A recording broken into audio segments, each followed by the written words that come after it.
Well, the BBC's got itself in a right mess. Match of the day tonight should be interesting, as there won't be any punditry and no commentators.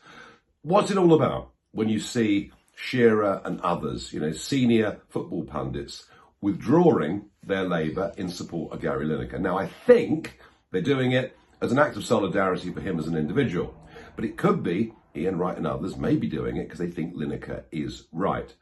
So we're all engulfed with, the fact that Gary does a football programme, not politics. Shouldn't he be allowed to have his own opinion? And the BBC need to work all of this out. But we're forgetting the words that Lineker actually used. He was comparing proposals to stop illegal immigration, to allow for deportation. He was comparing that to what happened in 1930s Germany, when, of course, the Nazis were in power. Or should we give them their real name, the National Socialists? Everyone seems to forget that this party actually was an extreme socialist party. That's all been forgotten as history gets reinterpreted. Is it a valid comparison? No, it's not.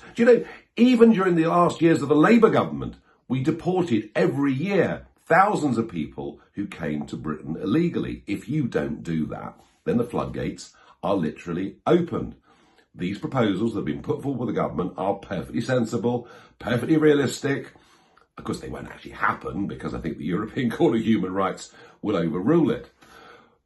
But by supporting Gary Lineker openly, if people actually say he's right to compare senior conservative politicians to the National Socialists in the 1930s, then all these people that talk about love and respect and tolerance and equality, unless, of course, they're getting paid huge sums of money to go to Qatar, then they make a little protest on screen, but then turn a blind eye to the suppression of women, gays, and all the rest of it.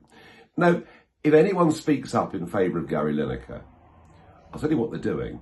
They're supporting Lineker in spreading hate. Yes, I really mean that.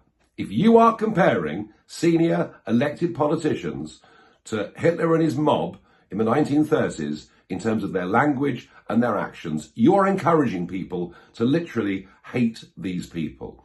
You're encouraging people not just to be abusive about them online, but actually you're encouraging people to engage in acts of violence against them. That is what hate is. And imagine if the boot was on the other foot. Imagine if a senior sports commentator on the BBC or anywhere else looked at Keir Starmer's Labour Party and said that under him we'd lose our freedoms and all go back to the gulag. Well, they wouldn't last 5 minutes in a job. And we've seen that over the course of the last couple of years. I think this is dangerous. I think it's wrong. I think Gary Lineker is spreading hate. I don't think he means to spread hate, but that's the effect of what he is doing. We need to call this out. We just cannot allow our Conservative government, not that I'm friends of theirs, but we cannot allow this government to be compared to the National Socialists. That is not good for society. Lineker is wrong.